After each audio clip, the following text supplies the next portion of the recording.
السلام عليكم ورحمة الله تعالى وبركاته. أهلا وسهلا بكم في هذا الفيديو الجديد. نتمنى تكونوا بخير على خير، أموركم طيبة وصحتكم جيدة. في هذا الفيديو عندنا موضوع مهم، موضوع مهم بزاف. فقد فشل الكيان الكرغولي في أن ينسب القفطان ليه.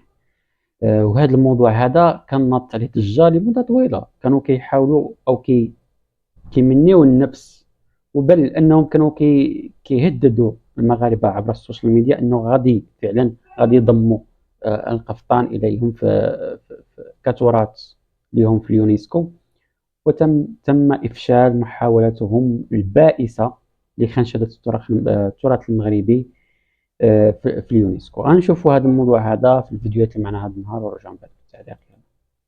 Le caftan marocain est une partie intégrante du patrimoine marocain, marocaine. Je compte sur vous au maximum pour republier, liker et commenter cette vidéo, c'est très important. Alors ces derniers temps, je vois énormément de sœurs qui ont montré un dévouement énorme à partager une pétition pour justement protéger le patrimoine marocain et le caftan marocain. Mais en retour, je vois des gens qui ne signent pas du tout cette pétition alors que ça se fait en 2 secondes. Donc c'est bien de parler, mais il faut également prendre des initiatives, réellement, voilà, faire des actes, tout simplement. Et voilà, c'est bien de parler, mais il faut aussi aller signer cette pétition au maximum. Moi, je l'avais pas signée il y a un mois, je l'ai signée ces derniers temps. Eh bien, je l'ai fait. Donc, j'invite tout le monde à le faire. C'est quelque chose qui est sûr. Je me suis entretenu avec la personne qui a mis en place cette pétition. Et cette pétition, elle a pour but de préserver le patrimoine marocain et le caftan marocain. Parce qu'aujourd'hui, oui, bah oui, voilà, il y a depuis 2-3 ans un pays qui essaye de s'approprier tout ce qui est marocain, et donc forcément il faut lutter contre ça. Et une des manières de lutter contre ça, c'est de signer cette pétition. Donc allez en lien dans ma bio et vous trouverez cette pétition, vous la signez, ça prend 2 secondes, et si vous le faites à plusieurs, eh bien on franchira le palier des 50 000 signatures. Mais là on est bloqué à 43 000 parce qu'il y a des gens qui regardent les vidéos et qui ne signent même pas. هاد البيتيسيون او العريضه اللي كانوا المغاربه داروها هذه مده، حيت علاش كان في السوشيال ميديا كانوا كيهضروا بزاف الكراغيل انه صافي غادي يديروا قفطان في واحد الملف ديال التراث في اليونسكو وغادي يديروا. فنظن المغاربه داروا واحد العريضه باش لعل وعسى انه الناس تحرك ضد هذه المساعي الخبيثه للكيان الكرغولي اللي تم افشالها اليوم. وغنشوفوا من بعد فيديوهات اخرى كتبين لنا هذا الموضوع، هذا الفشل هذا. نرجعوا من بعد نعلقوا مور هذا الفيديو هذا. راه القفطان تسجل الجزائر. كيحلموا كيحلموا. والله حتى العالم الاخر اقسم لكم بعيط الرحمن. فين هو القفطان وجه الطوبه؟ فين هو القفطان الكذابه؟ فين القفطان السراقه؟ ما حشمتي ما راعيتي. وهذا السراقه بنت السراق كيفاش؟ اش نديرو فيه دابا؟ هذا محطوط في اليونسكو، اش نديرو فيه دابا حنا؟ دابا نخليو اليونسكو نتيقوك نتيا؟ سيري نعط الله عليك، لا انت لا امثالك الشفاره والسراقين. بالمناسبة راه دابا هما كيقول لا راه حنا سجلنا القفطان، هو ما مسجلش وما دايرش حتى في ديك الليسته اللي حطات اليونسكو الرسميه. لكن كاينه الملحفه وكاينه القندوره، وبجوج ماشي ديالهم. الملحفه هي تراث صحراوي مغربي ونشترك معه مع موريتانيا فقط هم ما عندهمش. ثاني حاجه القندوره هي مغربيه خالصه لا علاقه لها بكرغوليستان، لكن هما خدموا الاسماء فقط، الاسماء جابوا السميه وحطوها على البسه اخرى، يعني لباس تركي عثماني ولا ما عرفتش داكشي اللي عندهم. وحده سموها قندوره ووحده سموها ملحفه، ولا علاقه لها بالملحفه ولا علاقه لها بالقندوره باش نكونوا واقعيين. لا علاقه لها بالملحفه ولا علاقه لها بالقندوره. وباغيين يديروها تما باش ابروبري، يعني يسرقوا هذيك السميات ومن بعد يلصقوها مع التصاور ديال الملحفه والقندوره بطبيعه الحال. فهذه هي الخطه ديالهم. بالمناسبه ايضا راه وزير الثقافه نشر واحد التدوينه، انا ما كنتش شفتها، هضرت في تويتر على هذا الموضوع هذا، لكن عاد الاخوه حطوا تدوينه ديال وزير الثقافه كيدير بانه فعلا او كيقول انه فعلا اعترض الوفد المغربي على هاد التسميتين، لان فعلا غير التسميه ماشي فعلا الملحفه والقندوره اللي حطوا، غير التسميه. حطوا شي هكا رداء هكا عندهم وطلقوا عليه سمية قندورة والاخر سميتو على الملحفة.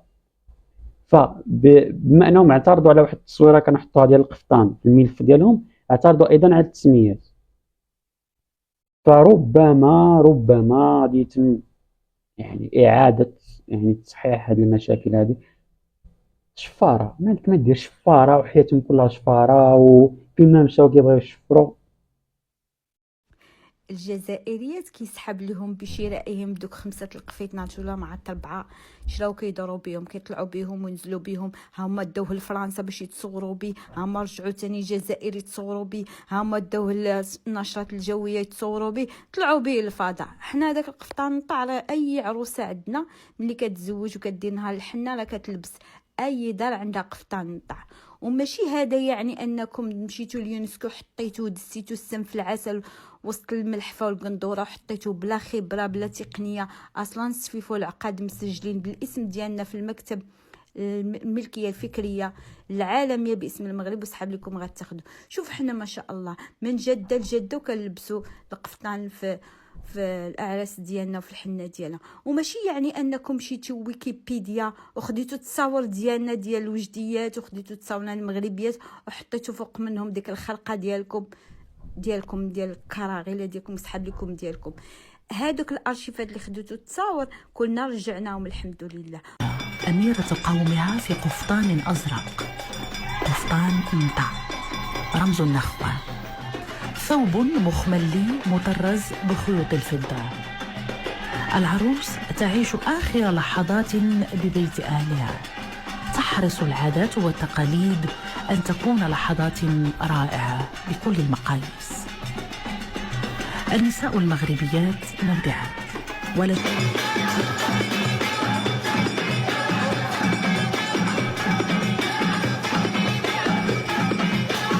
إذا نشوفوا فيديو آخر باش نزيدو نتعمقوا في هذه المحاولات السرقة. دابا غادي نشوفوا كيفاش أنه في الماضي، يعني هذا راهي الأرشيف ديالهم، في الماضي كان كيقولك لا وعلاش هما عندهم القفطان، وشوف القفطان ديالهم وصل للعالمية وحنا عندنا الكاغاكو ما خدام ما ردام، راه غير جالس عندنا كيلم العجاج وأمور أخرى. غنشوفوا هذا الشيء شوف من الارشيف ديالهم.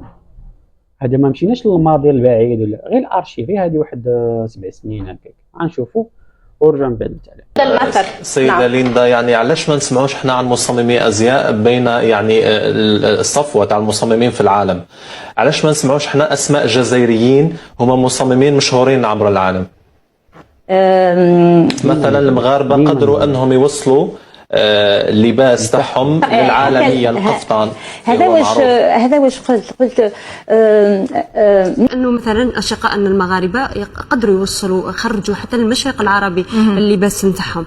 القفطان مثلا القفطان هو وهذا هو الشيء اللي خلاني نغير انايا بين قوسين، الشيء اللي خلاني نغير وسون كونتي ما نساوش باللي راهو ولا انترناسيونال حتى لي ستار تاع هوليود عادوا يلبسوا القفطان باللي هذيك لاتوني ولات انترناسيونال. هذا الشيء انا بدات من هذا الشيء بدات النقطه ديالي وبدات الغيره ديالي.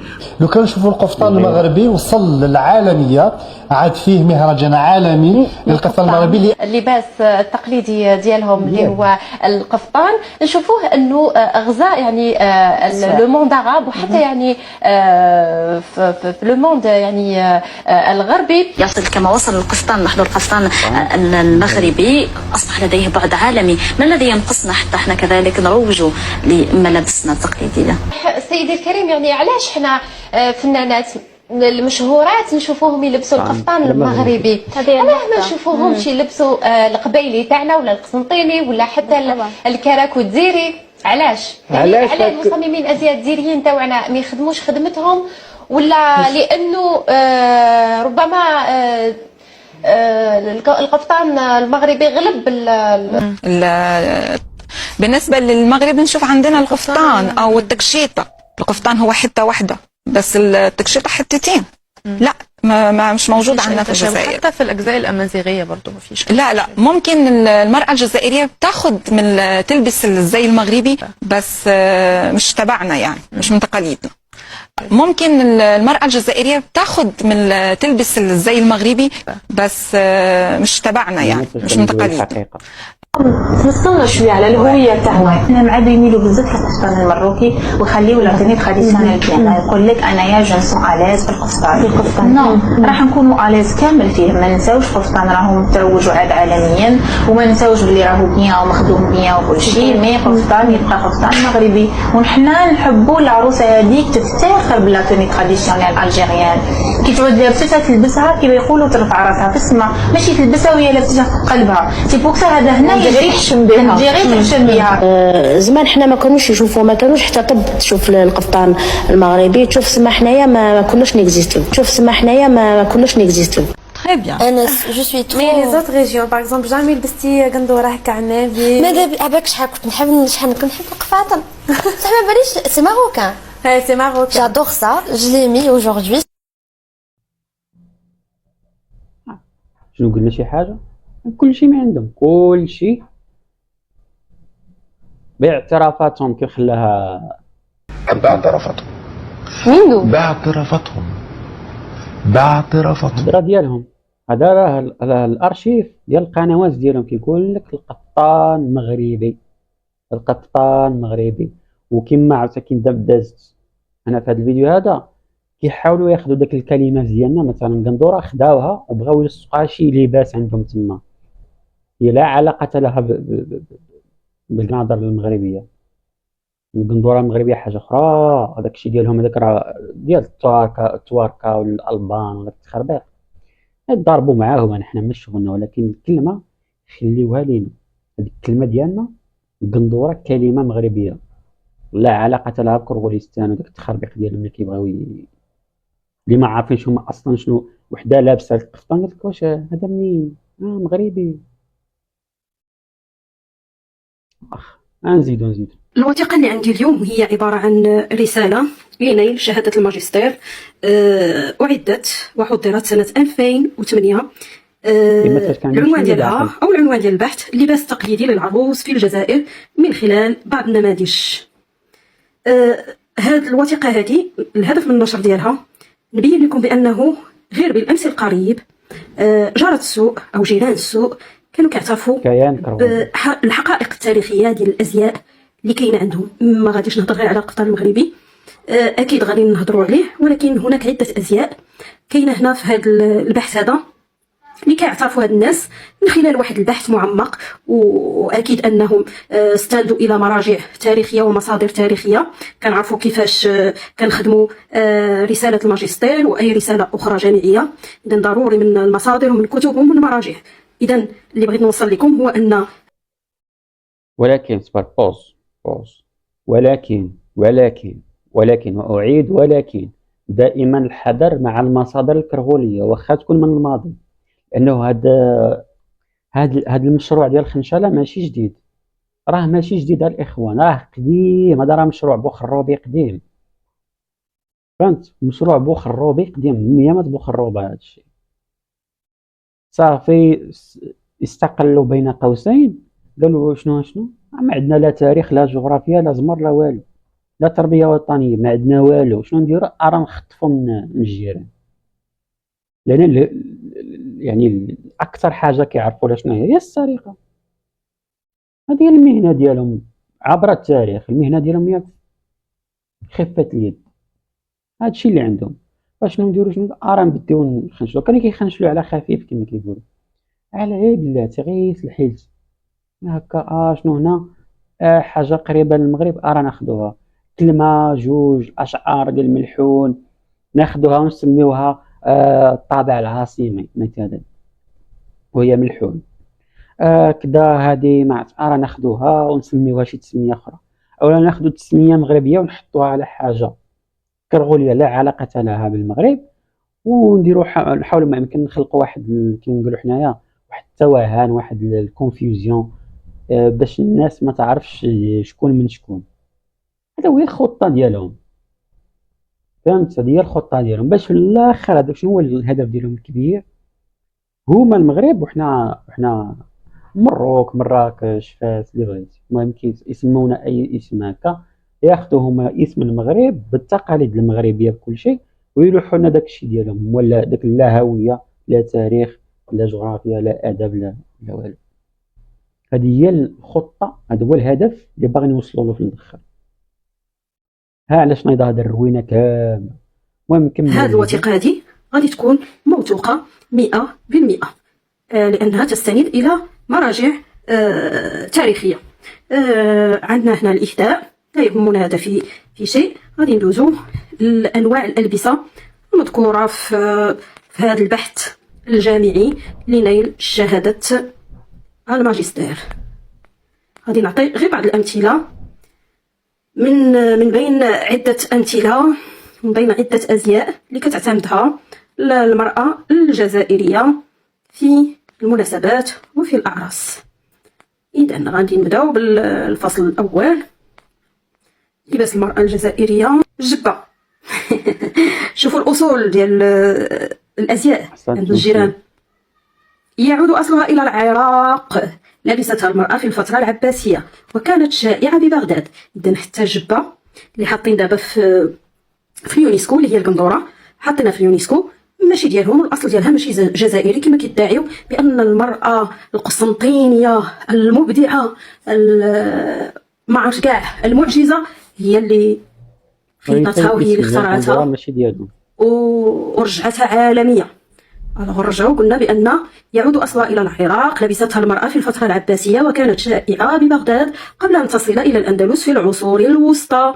اذا من بغداد انتقلت الاندلس، وبالتالي كلام غير صحيح، لان ما كاينش شي لباس انتقل من العراق الى الاندلس. بالمناسبه ما كاينش شي لباس، ما كاينش شي تاريخ لانتقال الالبسه من العراق الى الاندلس.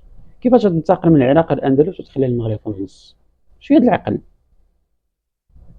اذا كانت الاندلس نفسها ثقافتها مغربيه من الأ حتى الزد، الاندلس ثقافتها مغربيه من الالف الى الياء.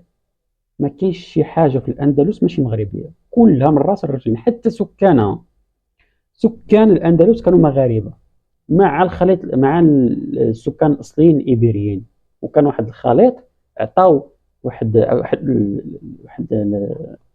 الساكنه اللي هي مختلطه ما بين مغاربه وايبيريين.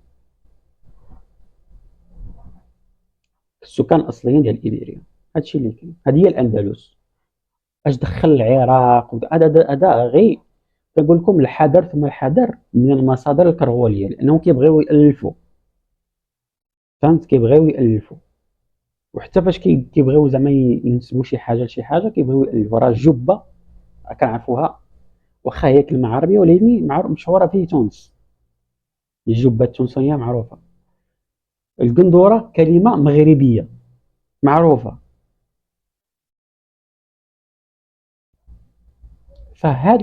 شوف هذه هي اللي قلت لك، خاصكم تكونوا دائما على حذر، لانه هذا الكيان هذا ما كانش كيهضر بالعربيه اصلا. القرن 17 القرن 18 حتى القرن 16 والقرن 19 ما كانش يهضر بالعربيه. كانوا هي الحاجه اللي كتوصل لهم من المغرب كيحاولوا يقلدوها، مثلا الاشعار المغربيه وداك الشيء كيبغيو يقلدوها ولكن كيفشلوا لان لسانهم ماشي عربي، فهمت؟ اللسان ديالهم ما معولش على العربيه وما معولش حتى على الامازيغيه. بالمناسبه لا امازيغيه لا عربيه لا والو، كاع اللغات اللي المفروض هي رائجه في شمال افريقيا ما عندهمش، ما خداماش عندهم. يعني كانوا كانت التواركه، كانوا داك الالبانيين، كان داك ديال داك الفوق لها شرق اوروبا، اليونان وداك الشيء. اللغه ديال داك الجوايه هي اللي كانت كتدور في الجزائر بالمناسبه، او كيان الكرغولي في الحقيقه. غير هذا ما كانش العربيه، لا ما كاينش، ما كايناش. كاينه العربيه لا امازيغيه بالمناسبه بجوج. نكملوا الفيديو. الجبه هذه ليست حكرا على الجزائر. شكون كان في الاندلس؟ الغالبيه كانوا مغاربه. الى غادي نمشيو بالمنطقه ديال الجيران لتصل الى الجزائر، وتعتبر الجبه عنصرا جوهريا لدى المراه الجزائريه. المهم بغيت غير نوضح لكم اصول الازياء عند الجيران اللي طمعوا في القفطان المغربي. السترات، هنا عندنا السترات. اذا هذه صور ديال الجبه عندهم. عندنا الفريمله حتى هي، نشوفوا الاصل ديال هذه الفريمله. هذه هي بشكل عام عباره عن صدره قصيره وضيقه بدون اكمام مفتوحه من الامام، تزين في تقويره العنق بازرار صغيره من الذهب، لكن لم تكن الفريمله معروفه فقط في الجزائر. اذا الفريمله ما كايناش غير في الجزائر، انما موجوده كذلك في تركيا. الاصح هو انهم يقولوا بانها تركيا اللي كانت عندها ودخلتها الجزائر، وتعرف بفريمناه، يعني حتى الاسم راه تركي، مطرزه بالذهب يلبسها الفرسان بكثره في مهرجان الفروسيه الى اخره. ندوزو للجزء المهم اللي كيهمني من هذا المصدر هذا، اللي هو القفطان ومن السترات ايضا. اذا هنا بالنسبه للقفطان الجزائري هو عباره عن ستره. شنو هي الستره؟ كتكون قصيره ما كتوصلش للركبه وما كيكونوش عندها اكمام. اذا نشوفوا شنو هو القفطان بالنسبه للجزائر. القفطان يعتبر لباس الابهه والفخامه، يعود اصله الى تركيا. هذا القفطان الجزائري اللي كيقولوا تركي ماشي المغربي، جيء به إلى الجزائر عن طريق العثمانيين الذين لعبوا دورا كبيرا في نشر ثقافتهم، ولا سيما ملابسهم التقليدية التي غيرت مجرى الحياة والموضة التي كانت متتبعة من قبل. وهو رداء مفتوح من الجهة الأمامية ومزرر، إذا مفتوح كله من الأمام، ما عندوش علاقة بالقفطان ديالنا حنا اللي هو مسدود كله، ومزرر من ناحية الصدر، له كمان قصيران، الكمام القصار يصلان إلى المرفقين. انظر الصورة رقم 6.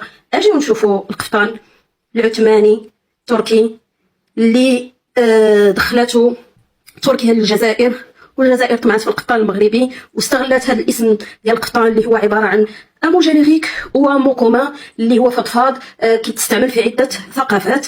إذا عندنا هنا الصورة 4، ها الصورة 5، وها الصورة 6. إذا ها القفطان الجزائري.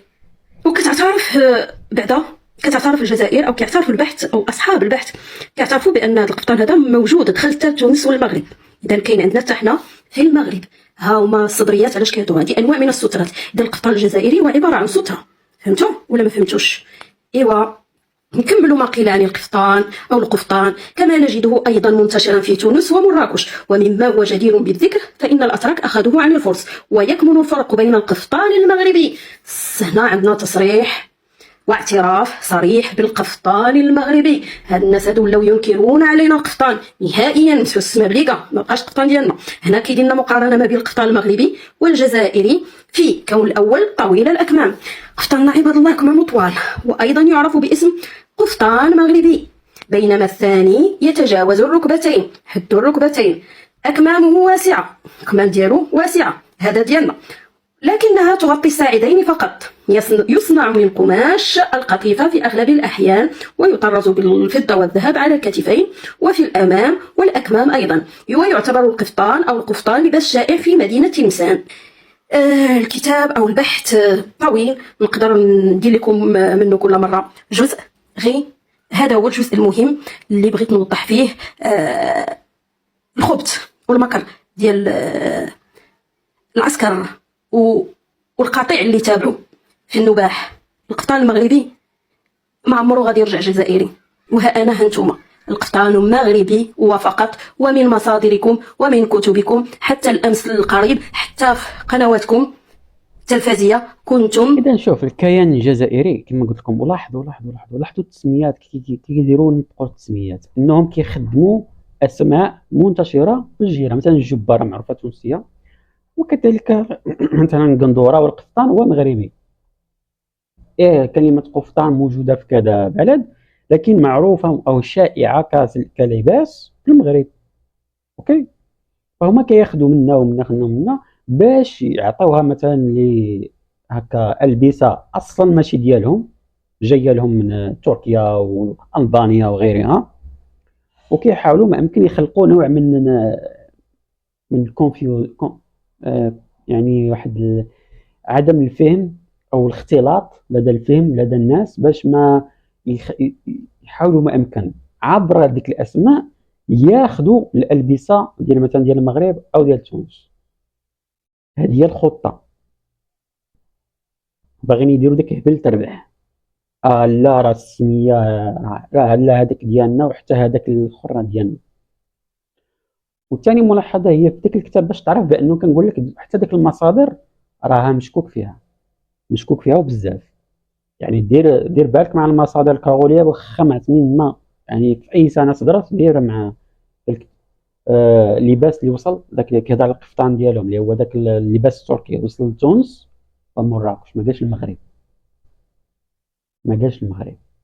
العقده يا جدك من شحال هادي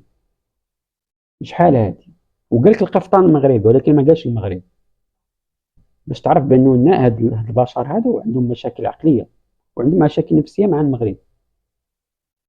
فديروا بالكم دائما، كنهضر على المصادر القديمه، ديروا بالكم مع المصادر الكرغوليه دائما، حاولوا ما امكن انكم توخاو الحذر منها. غادي نكملوا. Voilà la photo officielle de ce que l'Algérie a inscrit.